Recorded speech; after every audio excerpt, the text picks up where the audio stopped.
Welcome to Andrea Judge TV.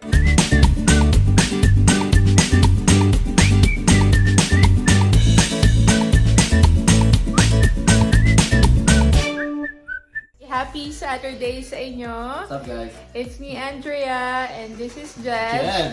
Sa ating update ngayon sa ating garden. So, Kain tayo, guys. medyo, ayan, kain daw tayo, guys. So, medyo matagal na yung huling update ko dun sa garden. So, marami ng mga nangyari and magugulat kayo kung ano itsura nung garden natin ngayon. So, ayun. So, yung last na vlog ko about the garden is, di ba, nandito pa sa aming office yung aking nursery, yung may grow lights. Ngayon, wala na sila dyan. So, ayan, naayos medyo naayos ko na. Hindi pa yan sobrang ayos. Kasi inaayos namin yung isang room. Tapos, eto, nilalagay ko na lahat yung aking gamit dito sa office. So, ayan. So, ngayon, yung ating shelf, ang nakalagay muna is yung aming mga RCs. Yan. Yung isa sa mga hobby namin dito. 5 minutes later. Ayan, guys. Ayan. Close up muna. Uy. Nakita niyo yan. So, yan, guys. Ito, naalala niyo yan. Yung Johnny, baka hindi nyo na maalala. Meron akong ginawang or tinanim na from seed. Yung Johnny Jump Ups. Ayan, meron na siyang bulaklak, nakakatuwa. Tapos yung mga binili naming seedlings sa Home Depot, nagbo-bloom na rin siya. Ayan. So, eto na, guys. Ayan na! Wow! Nakita nyo yan, guys. Ang laki ng lettuce ko. Ito yung hindi na kasi ako nakapag-update nun. So, nung mga unang weeks nung nilabas ko tong mga lettuce ko, nagbinagyo talaga. Sobrang nagkaroon ng challenges with the wind dito sa lugar namin, sa Plainfield. Pero, may mga few na nag-survive. So, itong pinakamalaki, yan yung unang nag-survive. I think 3 na lang or 2 na lang yung natira nun. So, ayan, mamaya ka sa akin. Kukuha tayo ng konti for salad. And, ayan, makita niyo yung ating onions. Tapos meron tayong lago na nung isang salad natin. Yung isa Romanian So, kukuha tayo nun. Tapos ito na, guys, yung ating tomatoes and yung ating eggplant over there. Tapos yung sweet pepper. Ito, guys, ano to, di ba? Cucumber. Yung cucumber. Ito yung hot pepper. And then, nagtanim na rin ako ng sweet corn. And ayun, meron akong beans dyan. Yung watermelon ko hindi na nakasurvive. Ito yung melon. So, ayan. Ayan yung eggplant. So, ito yung tomatoes. So far, masaya ako kasi nung naalala nyo yung previous vlog ko, mukhang patay na sila. Tapos, ayan, nagulat ako. Ayan na siya. Sobrang nag-branch out. Ang dami na niyang leaves. Tapos buhay na talaga siya. Tapos, ayan, I think may mali akong ginawa kasi halos na pagdikit-dikit ko silang lahat. Hindi ko ina-expect na ganyan pala sila tutubo ng kalaki. So, ayan, another learning for gardening. So, next year natin, iayos natin yung paglagay ng mga plants natin, yung spacing. Ayun, may cilantro. Tapos yung chives, yun, onion chives. So, yun. Actually, may nakita na akong bunga Ayun o. Nakita nyo yun, guys. May bunga na yung tomato ko. Nakakatuwa. So, ayan, nagpa-flower pa siya. So, hintayin natin at marami pa yung lalabas na bunga. Kasi ito yung broccoli.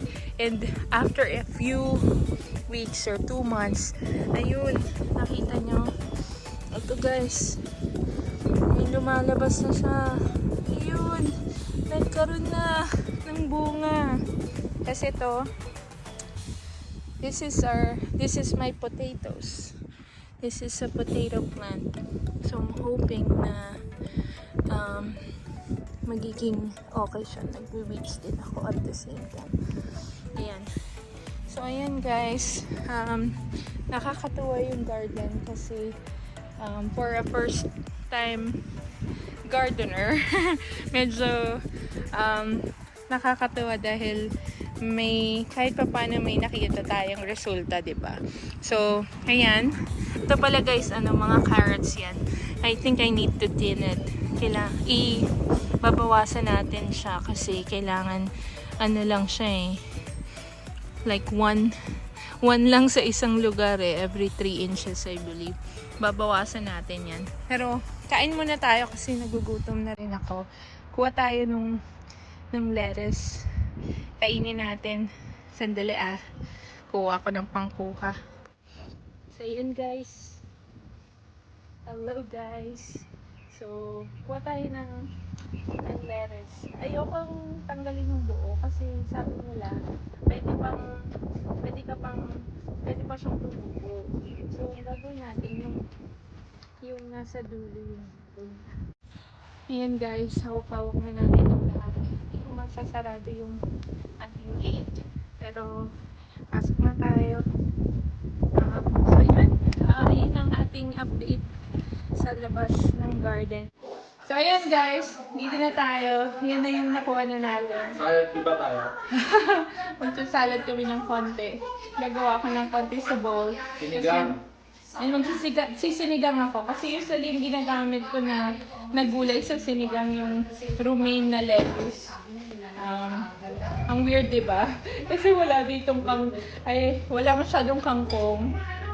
So, yun. Lettuce yung ginagamit ko. Ayan. Prepare ko muna ito, guys. Bye!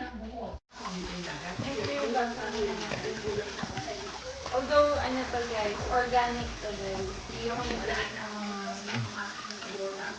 fertilizer. Gawa tayo maraming salad. Magbabalik loob na ba tayo, Hal? Oo ba? Chop na natin. Para makain na natin. Meron ako yung yun lang para sa ating update ng ating garden. So, please continue to support our channel, Andrea Dej TV. Thank you guys for watching. See you. God bless.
Lucy? Who are you? So pretty. Aww. Look at you. Wow, you look so pretty, Ate.